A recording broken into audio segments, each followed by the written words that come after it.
Let me ask you something. Have you ever sat down to work on something important, only to find your mind drifting, minutes later, into memories, worries, or something someone said 3 days ago? That is the way of an untamed mind. And I know this not because I read it in a book, but because even monks are not born with stillness. We cultivate it, one breath at a time. When I first entered the monastery, I believed that silence alone would bring me peace. I thought that with fewer distractions, focus would come easily, but I quickly discovered distractions are not outside of us. They are within. Even as I sat in silence, my mind was busy traveling through time, replaying old regrets, imagining future fears, craving things I didn't even need. One morning, an elder monk saw me fidgeting during meditation. He smiled gently and said, "Your body is still, but your mind is pacing." That was a turning point. He took me to the garden and pointed at a still pond. "When the surface is calm," he said, "you can see the bottom clearly, but throw in even one stone and the water stirs."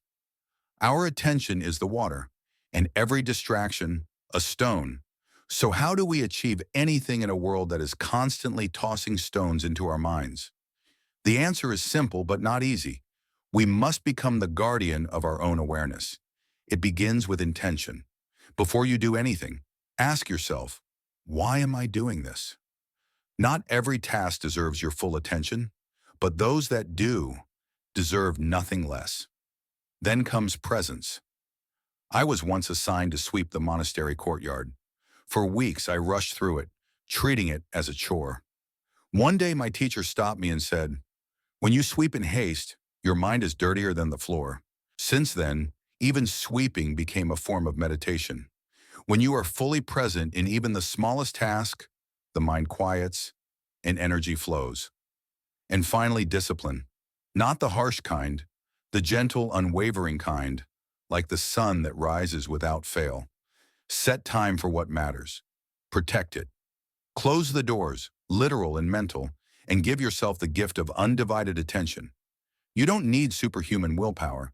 You just need to decide that this moment matters. No one achieves clarity by accident. No one writes a book, builds a business, or creates a masterpiece while checking their phone every 5 minutes.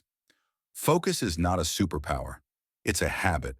And like any habit, it must be practiced with patience, compassion, and joy. So if you want to achieve something meaningful, start not by doing more, but by being more present in what you're already doing. Because in truth, the only thing you ever really have is this moment. Breathe. Let go. Begin again. If this message finds a place in your heart, I invite you to return here when your mind feels scattered. And if you wish to walk this path together, subscribe and join our growing circle of calm. Until next time, stay grounded and stay present.